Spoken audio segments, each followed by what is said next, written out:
Sesaat lagi kita akan dengarkan Sinau Bareng bersama MH Ainun Najib atau dikenal dengan Cak Nun.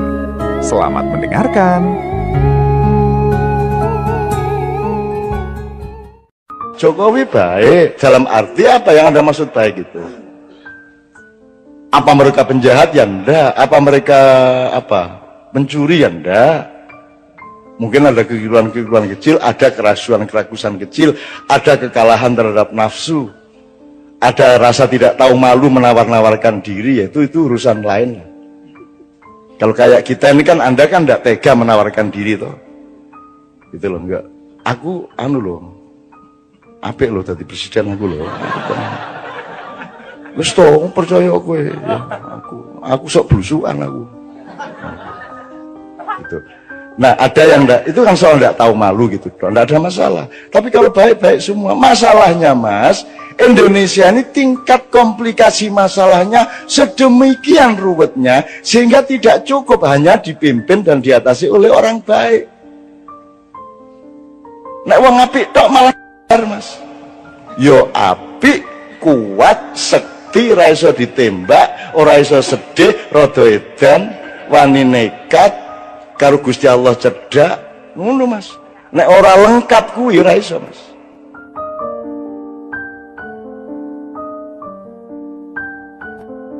Mengenai presiden, yang mana yang baik? Apakah Jokowi baik Mas? Baik.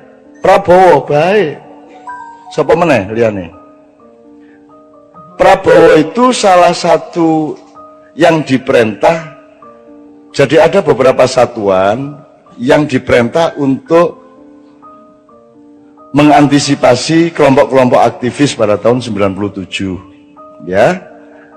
Nah, sialnya Prabowo itu ketika dia menculik tapi tidak dimusnahkan, terus jadi orang hilang itu. Yang diculik oleh pasukannya Prabowo ini dikembalikan ke masyarakat, makanya sekarang mereka ikut Gerindra. Memang diculik, tapi ora dipateni ngono lho. Iki salahe dhek ning ngono kuwi. Kudune dipateni ora ana masalah wis. Sebagaimana kelompok-kelompok yang lain. Makanya Bios, Haryanto Taslam ikut Gerindra sejak awal. Mereka berterima kasih kepada Prabowo ngono lho. Aku iki tapi aja njur terus ngene lho. Meskipun aku iki gawe-gawein sakarmu gak masalah. Aku wis tidak akan bergeming sehelai bulu saya oleh fitnah dan manipulasi, ora masalah. Engko ngene iku gambarannya. Nganggo iki pisan to ya. Persis ngene iki. Ya ora apa-apa lah.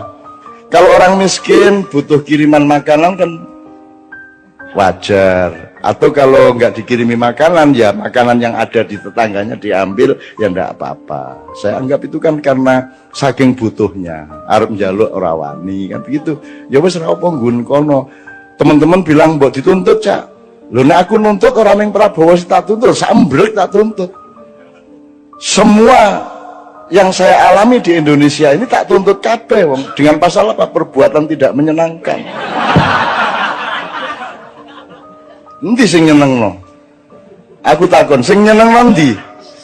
Jadi seluruh instansi tak tuntut dengan pasal perbuatan yang tidak menyenangkan itu. Iki ono pasal opo iku? Kaya kowe iki nyenengke wae kan gitu. Oh alah Jan.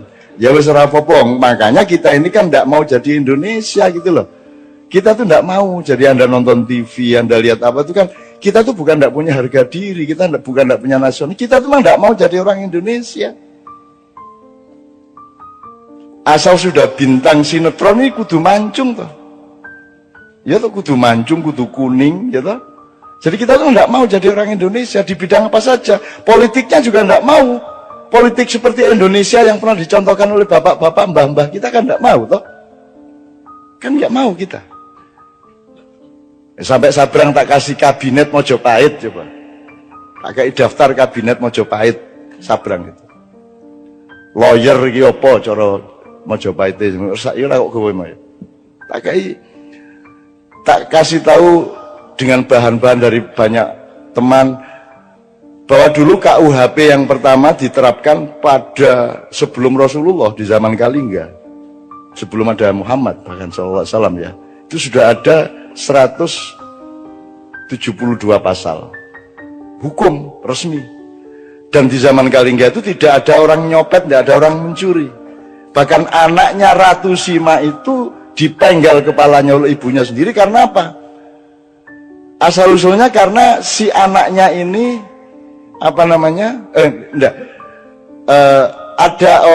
raja, karena banyak pendatang, kemudian ada pendatang naruh emasnya di pasar karena ingin ngecek, coba katanya orang Kalingga itu tidak ada yang mencuri. Terus ditaruh seperti emas, berlian, permata, rakaruan kayak di pasar itu tidak ada orang menyentuh sampai 2 tahun. Sampai akhirnya datang anaknya Ratu Sima itu, kemudian opo koyong ini dipamer-pamer ke ora kodal wong Kalingga jujur-jujur ora pengin emas koyong ngene iki wis sugih kene gitu ya. Dia karena dia mengejek itu dan kemudian menendang-nendang barang itu, dia dipenggal oleh ibunya karena tidak boleh juga itu menghina orang lain. Menghina saiki pokok internet di sini hinaan kabeh. Semua hinaan, semua kepengecutan, semua orang yang tidak berani bertarung depan. Internet adalah tempat di mana kita bisa ngirim rudal kapan saja kepada siapa saja tanpa identitas, kan gitu. Ya serah apa lah. Ini adalah peradaban pengecut. Gitu. Nah, jadi teman-teman sekalian, kita mah nggak mau jadi orang Indonesia. Politik Indonesia apa? Wong di amandemen UUD 45. Kita nggak punya orang tua di negara kita ini, nggak punya panembahan, nggak punya parentah agung, nggak ada MPR seperti dulu. Kita nggak punya Punokawan, coba. Kita tidak punya pembagian tugas antara lembaga negara dengan lembaga pemerintah, sebagaimana Hayam Wuruk sama Gajah Mada. Gajah Mada itu eksekutif, dia Perdana Menteri. Judulnya Mahapatih. Kalau Hayam Wuruk itu kepala negara. Tidak boleh sama kepala negara sama Perdana Menteri, tidak boleh. Kan kita tidak usah pakai presidensial apa parlementer, apa ngil-ngil dolek-dolek rono. Wong mbahmu wis duwe jelas kok. Semua yang sifatnya eksekusi dilaksanakan oleh Gajah Mada dengan institusinya, tapi policy yang menentukan eksekusi itu adalah Hayam Wuruk dengan institusinya. Jadi negara ambil policy, pemerintah melaksanakannya. Negara punya policy tapi tidak boleh melaksanakan. Perdana Menteri berhak melaksanakan tapi tidak boleh bikin policy, kan apik kuwi. Sehingga harus bermusyawarah dan mufakat terus. Sama dengan bendahara dan kasir. Kasir berhak menentukan tapi tidak bisa bayar. Bendahara bisa menentukan, tidak bisa bayar. Kalau kasir bisa bayar, tidak bisa menentukan. Sehingga harus terus-menerus ada kerjasama bersuami istri antara bendahara dengan kasir. Jadi kita emang tidak mau jadi orang Indonesia kok. Mana coba? Mana Indonesianya tuh mana? I love Indonesia. Wong menyatakan cinta nang Indonesia orang nggo bahasane dhewe coba.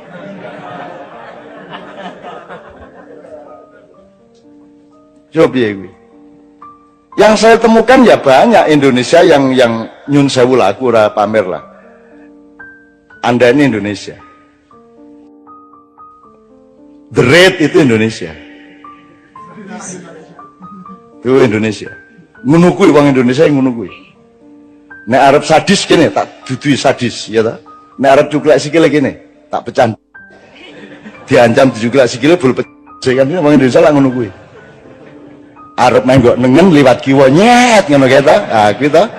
Itu orang Indonesia. Ndak ada dimanapun di seluruh planet, ndak ada. Ada orang naik motor mau belok kanan seko kiwa nyit. Ono mobil-mobil motor diliwati kabeh. Itu hanya sok-sok mobil bareng.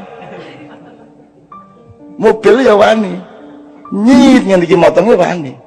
Dan itu hanya orang Indonesia. Jadi orang Indonesia itu orang yang dahsyat, cuman tidak diberi peluang untuk tidak dirantai. Dia selalu dirantai sejak kecil. Nah, Anda bermakyah ini, Anda mengurai rantai di kaki Anda, dan Anda menjadi manusia merdeka. Anda mengenali diri sendiri sehingga Anda bisa menentukan siapa presidennya, karena engkau mengenali dirimu sendiri. Begitu kata anak saya tadi, Mas. Ngono, bapak anak itu komposisinya luar biasa. Wah.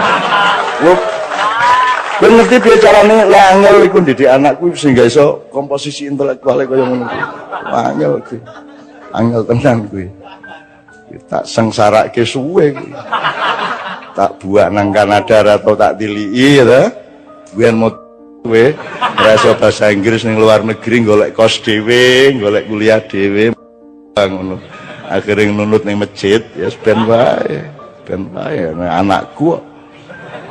Ah, bapakmu luwih sengsara mbiyen. Nah, ngono ta, ada. Enake bapak ning ngono kuwi. Sak sengsara-sengsaramu iso luwih sengsara bapakmu le. Ah, ngono kuwi kalah anak pokoke kalah. Nyana ora arep menang piye. Jadi baik Mas, Jokowi baik. Dalam arti apa yang Anda maksud baik itu? Apa mereka penjahat? Ya enggak. Apa mereka pencuri? Ya enggak. Mungkin ada kekeliruan-kekeliruan kecil, ada keraguan-keraguan kecil, ada kekalahan terhadap nafsu, ada rasa tidak tahu malu menawar-nawarkan diri, itu urusan lain. Kalau kayak kita ini kan, Anda kan tidak tega menawarkan diri toh. Itu loh, enggak. Aku loh, apik loh tadi presiden aku loh. Wis toh, percaya kowe. Ya, aku sok blusukan aku. Gitu. Nah, ada yang enggak, itu kan soal enggak tahu malu gitu, enggak ada masalah. Tapi kalau baik-baik semua, masalahnya Mas, Indonesia ini tingkat komplikasi masalahnya sedemikian ruwetnya, sehingga tidak cukup hanya dipimpin dan diatasi oleh orang baik.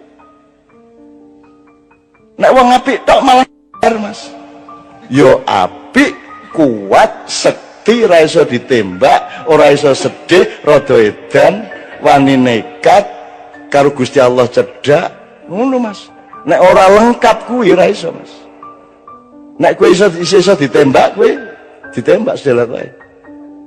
Gitu loh Mas. Ini Indonesia, ini red ini. Gitu loh. Tapi mungkin juga enggak apa-apa. Artinya orang Indonesia dianggap kejem jebul ya ora, dianggap ora bol kejem banget. Indonesia kok, tukang sulap kok. Jadi wedhus ngono. Wow, iki wedhus jebol sapi. Wah, iki partai sapi jebol gabung karo musang. Wah, iki musang. Lho kuplukan. Ora cetha Indonesia kira cetha. Bener enggak, Mas? Coba bupati-bupati yang bagus-bagus yang kita dikenali Kiai Kanjeng selama ini kan bupati PDIP malahan. Ya PKB ya ono. Ning PDIP iki preman asal-usule, ning begitu dadi bupati kan gelem ora gelem kan pegewuh karo rakyat Islam kabeh. Akhirnya kuplukan. Terus minggu kedua alah melu salat jamaah, mosok ora tau melu salat jamaah. Akhirnya jemuan keliling. Suwe-suwe mosok sih bupati kok orang ngadake pengajian ning omahe, suwe-suwe pengajian rutin ning omahe. Kan gitu. Ya nek ngono sisan majelis zikir, gawe majelis zikir, suwe-suwe dadi santri. Gitu loh Mas. Jadi wong Indonesia iki orang nganggo teori ngono-ngono kuwi. Jadi di Indonesia itu warung soto dodolane pecel. Ya ra Mas? Bapak, ya ta Mas? Kan misalnya naik PKS kan partai Islam, inspirasinya dari Ikhwanul Muslimun, ya toh?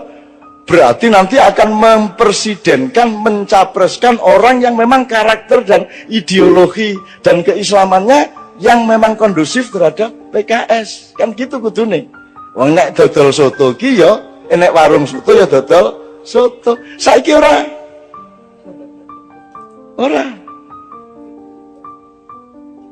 Gitu loh. Saiki ki sapa wae iso karo sapa wae. Sapa wae iso dadi apa wae. Kan ngono ta Mas? Sing dadeni sing endi ngono wae to. Gitu loh Mas. Jadi kalau yang disebut kebaikan pribadi baik-baik semua, sapa sing ndak baik? Ya sopan, ya apik, ya pinter. Tapi kan masalahnya tidak sesederhana itu di Indonesia. Kita ini membutuhkan pemimpin yang menurut teori yang kita tahu. Tapi kalau Allah mau bikin sesuatu yang di luar dugaan kita, ya mau apa? Gak ingin kok kungfu panda sing dadi presiden. Kata ora iso apa-apa jebul sing dibutuhke malah sing ora iso apa-apa arep piye kowe. Misalnya bal-balan iki kok ora ono iki ono pemain siji kok ora melayu to.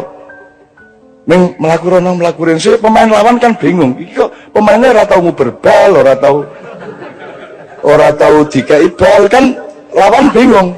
Nah, ketika lawan mulai mikir bingung, ada pemain lain tiba-tiba nerobos masukin bola, kan bisa gitu. Hidup ini sangat luas. Justru presidennya nggak cocok sama eskalasi pemikiran kita, mungkin ya nggak ada masalah. Arpiye Gusti Allah karena para ngopo gue. Mulanya makanya ridho sama Allah supaya kita diridhoi sama Allah. Kalau menurut pikiran kita ya angel sekolah. Anak sekolah untuk lulus setengah mati di les-lesno. Ya toh, nganggu unas, nganggu stres, nganggu segala macam.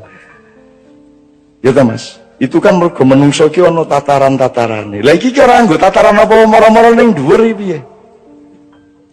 SMP ora lulus, langsung entuk ijazah SMA, ngono ta? Terus mlebu kuliah, urung ana setahun lho wis arep diangkat dadi sarjana utama. Lah ngono ta sing kedaden. Kalau menurut cara berpikir normal kita kan ya enggak cocok piye to iki. Tapi mau bagaimana? Kalau Allah terus naruhnya seperti itu, makanya ini bulan-bulan sangat penting. Ini bulan-bulan sangat penting. Menurut saya Anda nggak usah repot-repot. Kan sekarang sudah jelas. Tak dukung pilihanmu. Asal pilihanmu loh ya. Orang dipilih gitu ya. Orang dipilih gitu ya. Gue dipilih gitu ya. Dipilih gitu. Anak dipilih gitu ngapa gue milih? Bojo orang dipilih gitu. Kok presiden dipilih gitu. Tapi ya enggak apa-apa, gue kanggo mulai duduk politik, kanggo orang Indonesia ngono ya duduk politik toh. Apakah kalau ada money politik gue 3.000 terus gue dianggap menjual kedaulatan ya ora. Nek kanggo rakyat kecil lho, ana wong meneng-meneng kayak 50 njaluk dicoblos ya wis tak coblos. Ngono ta mengat. Itu bukan peristiwa politik, itu peristiwa kebaikan hati. Bukan money politik bagi mereka. Ana wong meneng-meneng wis enak-enak nyanyi turu sore-sore ditekani. Pak Haji, kita capresin ya. Lus begadang jangan begadang, wis enak-enak nyanyi jadi maestro, orang nomor 1 di dunia, seorang inovator menggabungkan musik rock dengan musik Melayu menjadi dangdut, kan sudah dahsyat sekali melebihi presiden toh. Dan dia akan terkenal melebihi presiden siapapun. Lu sana enak nyanyi, ngantuk sore-sore ditekani kalau arek denanyar yuk. Nyampres Pak Haji. Mari ngono begitu oleh 9% dilupakan. Telepon aku. Ya Allah Cak, ngono gitu. Masya Allah Cak, ngono ya. Pokoknya aku bagian ngono-ngono kuwi. Sebagian ngono-ngono kuwi. Aku nek pas ning Yojo ora apa-apa, aku pas tahun ning Mesir ditelepon Pak Haji ya zaman Inul kae.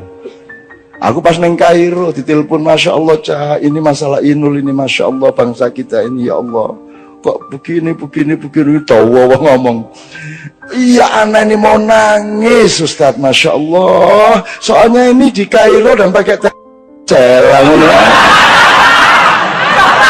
Bongkar ya aku gak sembayar ya ini. Orang baik sekali, Romai Rama itu orang baik sekali. Saya sering nangis sama dia berdua ngerasain ini itu. Itu orang baik sekali. Sedemikian baiknya Romai Rama itu. Dan orang sebaik itu jangan jadi presiden. Ngerti ya Mas ya? Jadi parametermu salah. Yang dibutuhkan tuh kelengkapan karakter yang berlabirin-labirin. Wah iki kudu dadi pawang, kudu dadi macam-macam, pokoknya ya Satrio itu lengkap juga, ya intelektual, ya jagoan, ya apa. Ning ya Pinandito nek jarine Ronggowarsina. Pinandito artinya dia juga seorang negarawan, dia juga punya kebijakan, dia punya wisdom, dia punya rohani, dia punya apa namanya? kawaskitan, lantip, waskito kan begitu. Tapi itu juga tidak cukup, dia harus punya tali sambungan dengan Allah, sinisian wahyu. Ane Gusti Allah iki arep ngkai wahyu sapa apa nyambung karo sapa? Sak arep dhek. Arep ngopo kowe? Upama presidennya sekolah London ya ben wae. Nyewa gitu kan, sewa 5 tahun.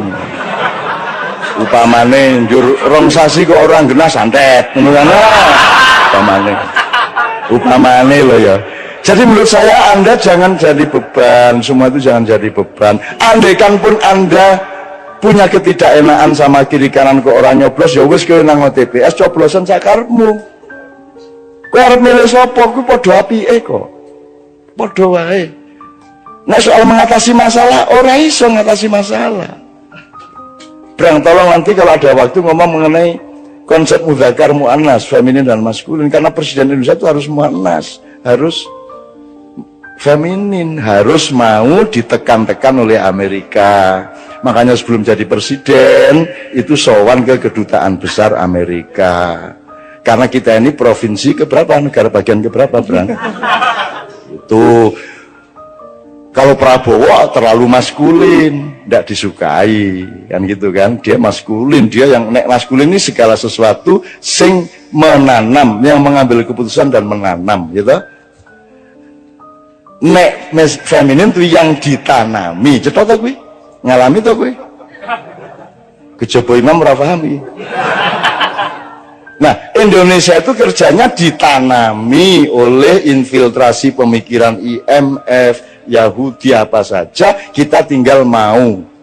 Freeport diperpanjang sampai tahun 41 segala itu kan karena kita feminin. Nah, presiden kita besok harus feminin, dalam arti yang akan didukung oleh sekutu internasional itu yang feminin, bukan wong ngene-ngene njur kuru ora.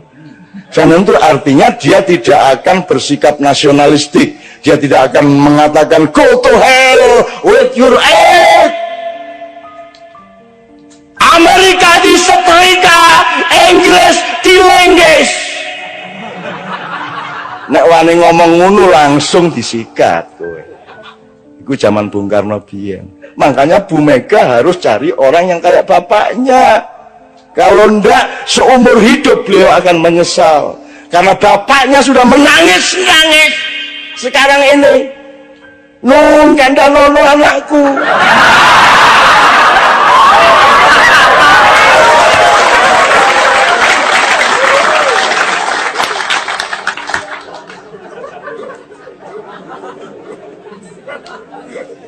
Ini tak dawano gak sido capres iki.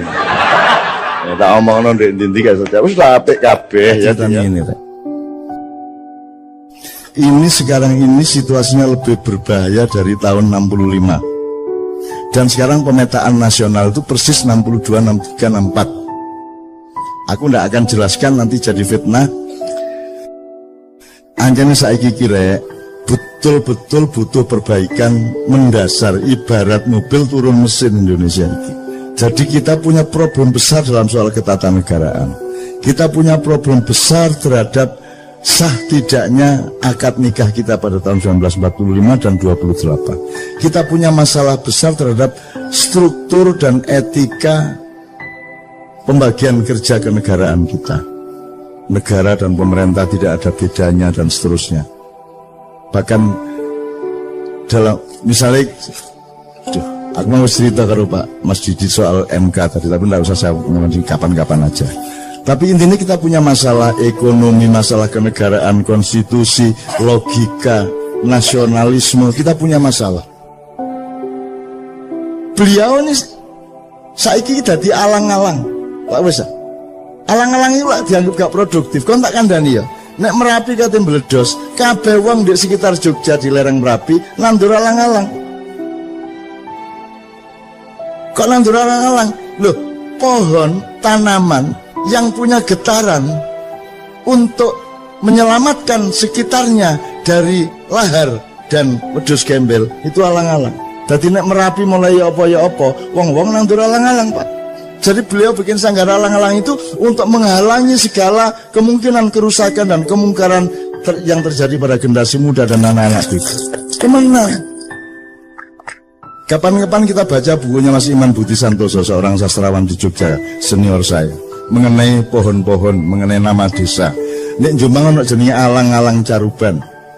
Ya, ono meneh pengalangan, ono meneh. Jadi itu semua ada riwayatnya. Semua desa-desa di Jawa itu punya nama-nama pohon. Nama pohon itu banyak dijadikan lambang atau hikmah atau ilmu dari teritorial. Itu Mas, ya. Oke. Tak persingkat gini Mas Didit ya.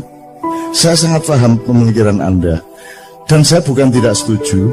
Kita semua standby untuk tutwuri handayani ya monggo, nek anjane sing penting iku untuk ing madya mangunkarsa ya ayo, untuk ing ngarsa sing tulodo ya ayo, gak masalah. Nek anjane tepatnya seperti itu, ndak ada masalah. Dan memang wis wayahe. Kita butuh kongres nasional kenegarawanan Indonesia misalnya.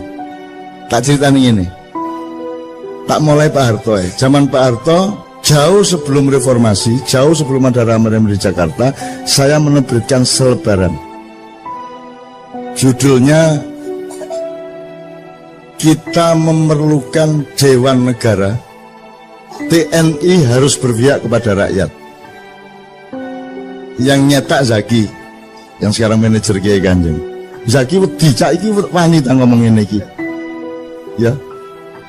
Besok Zaki ada dengan Kiai Kanjeng di Gresik. Takono. Zaki rodok ndredeg iku. Cak wani ta musuh Pak Harto kaya lho. Aku gak musuh Pak Harto, aku iki ngomong sing bener iki ngene. Kita cetak. Dibutuhkan Dewan Negara. Karena pemerintahnya sedang kacau, maka yang dibutuhkan adalah level di atasnya yang mewakili nasionalisme sejati, yaitu Dewan Negara. Sekarang juga dibutuhkan itu. Menurut saya harus ada musyawarah kenegarawanan Republik Indonesia, mengumpulkan semua orang-orang yang memang punya nasionalisme dan hidupnya memang membuktikan dia bersih dari perusakan-perusakan atas Indonesia, untuk membenahi tadi itu konstitusinya, reamandemen, bentuk negara. Kita punya masalah kenegaraan yang sangat serius. Aturan-aturan tentang hutang, aturan nek kon dadi presiden 5 tahun utangnya oleh sak piro. Ojo kon bebani presiden berikutnya.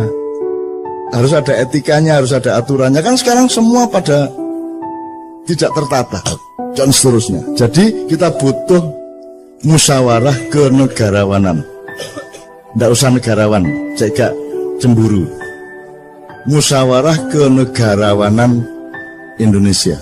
Wong tuwek-tuwek, wong sing murni-murni ngelompok memberi rekomendasi, dan gak perlu metoto-metoto, gak perlu sumbar-sumbar, dan gak musuhi sapa-sapa. Ini untuk mencintai bangsa Indonesia dan menjaga tanah air Republik Indonesia yang Allah kasih ke kita dan harus kita rawat sebaik-baiknya. Satu ya. Saya bikin selebaran Dewan Negara itu ya kira-kira tanggal awal Mei. Terus padang bulan pas tanggal 12 Mei di Jombang, Menturo. Terus aku pamit, Rek, iki aku menenang Jakarta soalnya kok beberapa hari ono goro-goro di Jakarta. Kemudian terjadilah penembakan Trisakti besoknya. Kemudian terjadi pembakaran-pembakaran, penjaraan-penjaraan sampai ke Surabaya, sampai ke Makassar, dan terutama di Jakarta. Sampai akhirnya kita kumpul yang 5 orang itu, Anda tahu, Cak Nur, saya, Pak Melik Fajar, Imam Utomo Dananjaya, sama Pak Sudrajat. Kita merumuskan saran agar Pak Harto turun dengan kita kasih metodenya dan cara-cara untuk supaya rakyat tetap selamat dalam keadaan perubahan ini. Dan kita ajukan pada tanggal 17. Kemudian kita konferensi pers, nangis-nangis kabeh. Aku dijaluk melok ndonga dan nangis kabeh, dan ingin betul-betul ada perubahan yang darurat di Indonesia pada waktu itu, karena Amerika sudah tidak suka sama Pak Harto. Semua di luar negeri sudah tidak merestui Pak Harto. Rakyat sudah jenuh semuanya dan seterusnya. Terus kita kasih saran, Pak Harto gini-gini, ini saatnya sampean turun. Sampai tak bujui Pak, wis tak sampean iku wis tuwuk ta. Mosok gurung tuwuk sampean dadi presiden. Wis sampean lereno cek mulya, gak padeken gak angu. Akhirnya kan semua orang tahu bahwa saya yang ngajarin Pak Harto ngomong saya tidak jadi presiden tidak padeken nang. Lho iku gak padeken lho cara ndi? Nek gak cara Jawa Timur ya. Ya. Anda sudah tahu kemudian tanggal 18 kita setelah kita konferensi pers, kita ke seluruh dunia kita umumkan kita akan melakukan perubahan di Indonesia. Tanggal 18 kita kasih ke Mensesnek bahwa itu Pak Saidillah Mursi. Jam 11 kita kasih, jam 3 sore dikasihkan ke Pak Harto. Pak Harto membaca, merenung, sholat asar, sholat maghrib, terus habis isya Pak Harto telepon Mbak Novia. Pak Harto sing telepon nang Mbak Novia, mergo aku gak ono sing nrimo Mbak Novia, bilang Cak Nun saya siap melaksanakan sarannya untuk mundur dari jabatan presiden. Itu tanggal 18 malam. Tapi tolong kita atur supaya perubahan di Indonesia ini tidak menimbulkan bentrokan-bentrokan. Kalau bisa besok kita ketemu berenam dari 5 orang yang menandatangani surat saran kepada Pak Harto bersama Pak Harto. Tapi Pak Harto mengatakan, Cak, mbok tolong ngajak orang-orang tua supaya 3 aja supaya jumlahnya 9. Akhirnya Gus Dur kita ajak, Pak Ali Yafi kita ajak, dan satu lagi saya lupa. Siapa ya? Ada orang tua satu lagi saya lupa. Dan seterusnya. Paginya kita ketemu dan aku gak duwe sepatu rek. Waduh aku nyele Pak Bariman. Pak Bariman itu saiki guru SMA Muhammadiyah di Denpasar. Terus tak sosok tak gawe-gawe wis pokoke sing penting mosok aku sandalan rek ngono. Terus tak sekali iki sepatuan lho tahun ngono melicat temenan. Terus demi Indonesia wis gak apa-apa sih kalau melicat. Wes. Oke, akhirnya semua proses kita jalankan Pak Harto mudun, tapi di tengah jalan dikhianati oleh sejumlah tokoh. Jadi reformasi itu sebenarnya konsepnya adalah bukan Pak Harto turun terus Habibie naik. Yang salah kan semuanya. Jadi Pak Harto turun, kabinet bubar, DPR bubar, MPR bubar, kita bikin MPRS, Majelis Pemusyawaratan Rakyat Sementara, yang sudah kita daftari sebanyak 45 orang, nomor 1 Abdurrahman Wahid, nomor 2 Megawati, nomor 3 ini, sampai Daniel Sparingga, sampai macam-macam, pokoknya 45 orang. Cak Nurholis Majid, terus macam-macam sing kita perhitungkan cukup reformis. Jadi seharusnya Pak Harto turun tanggal 21, terus kita resmikan ada Majelis Permusyawaratan Rakyat Sementara dan langsung bersidang 45 orang menentukan kepala negara sementara yang langsung kita tugasi untuk membuat pemilu secepat-cepatnya, paling lambat antara 6 bulan sampai 1 tahun. Sehingga kita clean betul, kita resiki betul, dan kita bikin sesuatu yang baru. Dan itu kita perlukan sekarang sebenarnya. Tapi saya cerita dulu yang soal Pak Harto. Kemudian ini dikhianati tengah jalan, akhirnya Habibie yang naik, dan Anda tidak pernah tahu dan tidak pernah ada yang meneliti, dari UNER pun tidak ada yang meneliti siapa yang sebenarnya menyusun kabinet, siapa yang waktu itu bermain. Kalau sing takon aku yang menengahi, masuk gak ditakoni tak kandak-kandak no. Itu ya. Faktanya semuanya jelas. Sampai sekarang dipersoalkan tim mawar sing apa segala macam, itu pada waktu tanggal belasan Mei waktu itu. Itu semua juga ada ceritanya. Nek awakmu tahu nang Padang Bulan zaman itu sampean rulah ceritanya. Ya, pada waktu itu siapa yang datang ke sana saya lindungi sejak dari Juanda. Aku nyusul di Juanda itu, aku mlebu pesawate. Jadi dia mlebu pesawat ono aku. Loh, kok di sini Cak? Oh iya re, kepala bandara ya. Mbuyo apa ceritanya, pokoknya aku ndek ngarepe pesawat iku, ndek ngarepe lawang dibuka terus ono ondo mudun iku, aku ndek kono. Soalnya aku nyusul ndek bandara malah masalah. Engko diketok uang, ketok wartawan sama aku langsung ndek pesawat itu. Carane runu ya apa urusanku. Kemudian teman sekalian, ada satu lagi, ada saat-saat darurat di mana PDIP pasti menang untuk memilih Megawati jadi presiden pada periode sesudah Habibie. Tapi wong Islam ya wis gatel, wis gak kuat. Islam wis kudu berperan. Maka orang Islam mencalonkan Pak Habibie. Iki karo-karone gak siap untuk kalah. Nek wong Islam kalah, wong Islam juga ikhlas. Nek PDIP kalah, PDIP yang ngamuk. Maka kita inisiatif. Dalam satu hari saya menemui P3 ketuanya, dan Golkar ketuanya, karena besok akan memilih presiden di MPR untuk memilih Habibie atau Megawati. Pokoknya tidak lama, 20 menit sama setengah jam. Terus saya malamnya datang ke Pak Harto. Saya minta Gus Dur rapat dulu di rumah Gus Dur. Gus, iki wayahe wong tuwek sing mimpin saiki. Nek sing mimpin wong loro iku engko sing iki gak trima, sing iku gak trima. Kudu sampean sing maju. Sampean iku sultane. Karena Gus Dur bilang, "Cak iki nek ketoke sing cocok Sultan Jogja." Ngono. Soalnya nek Mega engko yo ngamuk, wong Islame engko nek Habibie yo ngamuk, wong PDIP ne ketoke sing netral Sultan. Aku ketemu Gus Dur awan-awan. Terus aku ngono, "Gus, nek Sultan aku gak melok nyewangi lho, Gus. Aku ro Sultan Jogja lho. Nek menurut aku durung wayahe dan gak cocok. Lah nek ngono sapa cak sing netral? Ya Sultan sing luwih tuwek, sing temenan. Sapa? Sultan Abdurrahman Wahid." Loh iya Gus, sampean itu turunan ke-9 Pangeran Benowo yang seharusnya menjadi Raja Pajang setelah bapaknya, yaitu Mas Karebet atau Sultan Hadiwijaya. Tapi kan sampean tidak kerasan sama konflik antara Sutowijo dengan bapak sampean. Terus Pangeran Benowo pergi membuat pesantren di daerah Banjarnegara Banyumas. Nah saiki wis wayahe Pangeran Benowo turunane nang istana. Sampean Gus saiki wayahe.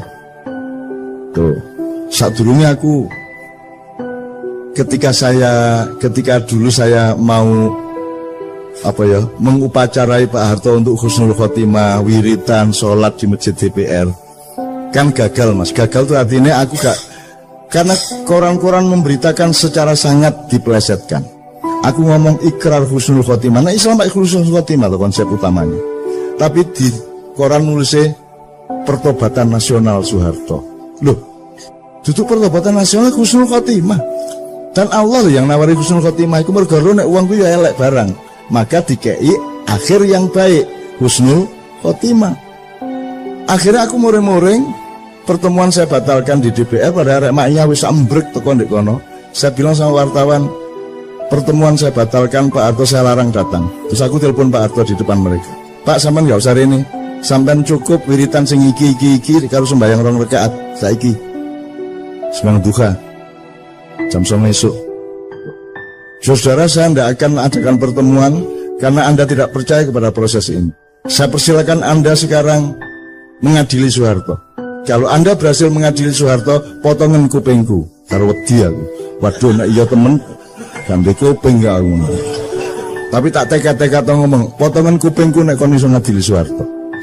Dan Soeharto sudah siap diadili. Wis tak gawe konsep. Saya Soeharto, mantan Presiden RI, siap untuk tidak menjadi presiden lagi. Nomor 2, saya siap untuk tidak ikut campur pada setiap pemilihan presiden. Nomor 3, saya Soeharto siap diadili oleh pengadilan negara untuk mempertanggungjawabkan tugas saya 32 tahun. Nomor 4, saya Soeharto kini siap untuk mengembalikan harta benda yang menurut pengadilan negara adalah bukan milik saya tapi milik rakyat Indonesia. Pak Harto tanda tangan. Pak Harto tanda tangan. Diwoco nggih Cak, tanda tangan langsung. Wis kari kok adili. Tuh. Akhirnya acara tak batal no. Terus aku iseng-iseng dolen nang omahe Gus Dur. Ndek Ciganjur. Tak ceritani ngene Cak. Minggu ae Pak Harto tak jake nang Masjid Istiqlal, engko sampean teni ndek kono kok diacara ndek kono husnul khotimah. Loh Gus, aku gak ngongkon lho, aku gak njaluk lho Gus. Ki sampean lho sing dikarep. Iya ta Cak, wis gak apa-apa, sampean rono dhisik ngomong sampean ndek lor, aku ndek kidul. Engko aku sing nyusul Pak Harto, kok kira-kira jam 10 wis ndek Istiqlal. Ngono. Terus seneng ta atiku. Seneng. Terus mari ngono wartawan nyerbu. Gus, katanya mau bawa Pak Harto ke Istiqlal, kata Cak Nun tadi di luar gini. Biasa Cak Nun wis ngono iku nek ngomong. Lho ya apa sih Gus iki? Ya aku karo Gus Dur iku rek, kanca rek. Guyon, memel. Aku karo Gus Dur gak tau ngomong serius. Cerita sing gak ngono. Wes pokoke memel ngono iku guyon jombangan iku. Karo aku gak ono formal-formal, itu sahabat saya. Jadi pokoknya intinya Mas, terus aku kepeduk Gus Dur sebelum pemilihan beberapa jam, dan saya bilang sama Gus Dur, Gus sampai tadi presiden insya Allah, enggak sore, kan pemilihannya malam Mas, enggak sore. Tiap aku njaluk loro Gus, mergo aku sing usaha, aku sing njaluk P3 kudu milih Gus Dur, Golkar kudu milih Gus Dur. Nek kalian berdua akan mengalahkan PDIP. No. Masalahnya bukan saya tidak setuju Megawati, cuman situasinya tidak memungkinkan. Saiki kudu wong tuwek sing mimpin Indonesia, itu situasinya pada waktu itu. Mulanya aku menjaluk loro Gus Sarati sampean ngurusi Aceh temenan karena masih ribut terus Aceh. Nomor loro gak ono mistik, gak ono Nyai Roro Kidul. Sampean gak ruta tema iku di Indonesia.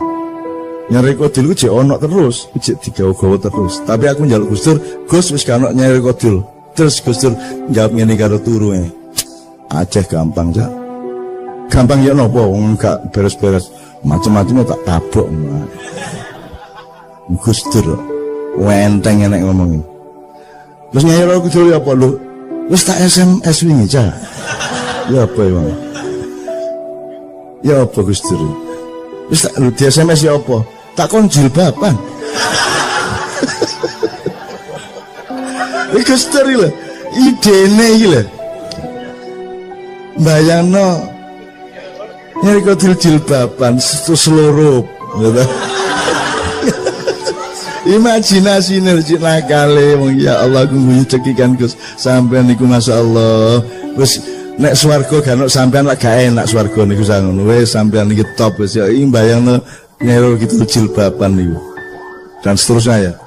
Jadi presiden dia. Nah, itu adalah momentum-momentum darurat Mas Didit yang memang perlu kita lakukan. Dan sekarang ini sebenarnya potensinya menuju ke situ. Itu yang sampai maksud tadi. Cuman saya ini kan orang yang tidak punya api. Aku gak ada nafsu. Bukan soal nyongok loh ya. Maksudnya saya tidak punya libido politik. Saya tidak punya sedikit pun gairah untuk mimpin negara. Presiden gak duwe blas. Gak duwe blas. Soge itu gak duwe aku. Aku seneng karo kon ngono tok. Asik membicarakan sesuatu yang menggembirakan ngono tok aku. Jadi gelandangan aku gak masalah. Gitu. Jadi aku gak duwe nafsu materialisme, kekuasaan, popularitas gak duwe aku. Alhamdulillah gak duwe. Jadi saya tidak akan melakukan itu kalau saya tidak diperintah. Kalau ada perintah, nanti akan ada gejalanya, ada tanda-tandanya, ada ayat-ayatnya nanti. Gitu. Dan saya juga tidak GR bahwa saya penting di Indonesia. Anggitmu aku niku penting ta mak iyah iku. Indonesia kenal mak iyah ta gak? Gak kenal kok.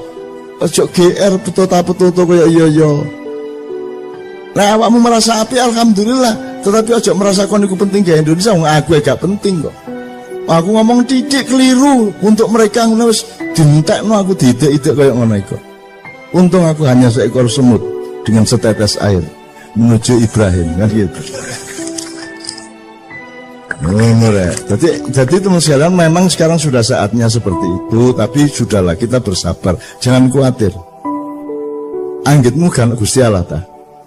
Anggitmu kan malaikat ta. Anggitmu kan Nabi wis mati ta. Anggitmu Sunan Kalijaga gak ono ta. Anggitmu wis gak ono kabeh ta. Anggitmu mek ono awakmu tok ta. Gak. Masih lengkap dunia dan alam semesta ini, dan Allah punya skenario, dan Allah punya rencana, dan Allah punya irama, Allah punya langkah-langkahnya. Kita sami'na wa ata'na kepada Allah. Jadi penting awakmu selalu menunjukkan manusia yang baik, yang bermanfaat, yang seimbang, yang berpikir jernih, dan lain-lain yang sudah Anda omongkan tadi. Itu yang saya maksudkan. Alhamdulillah. Wis anggere awakmu dadi rakyat sing apik, insya Allah akan ada pemimpin yang baik, dan awakmu insya Allah juga menjadi pemimpin yang baik di skala dan perspektifnya masing-masing. Amin ya rabbal alamin. Kira-kira ngono ya.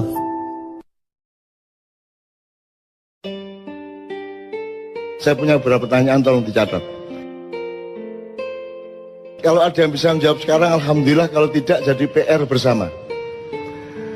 Hafal teks proklamasi? Ada yang hafal teks proklamasi? SMK sih hafal ya malahan. Ngatik SMK. hal-hal yang mengenai pemindahan kekuasaan dan lain-lain diselenggarakan dalam cara sesama dan tempo yang sesingkat-singkatnya. Oke, wis gak apa-apa wong kancane durung proklamasi ya, gitu. Pertanyaan saya sederhana. Apa yang dipindahkan itu apa? Apa yang dipindahkan kan pemindahan kekuasaan. Maksudnya kekuasaan itu apa? Keuangan, otoritas kenegaraan, kedaulatan, emas, Seluruhnya. seluruhnya. Oke. Seluruhnya itu apa ya? Jajal sebutan.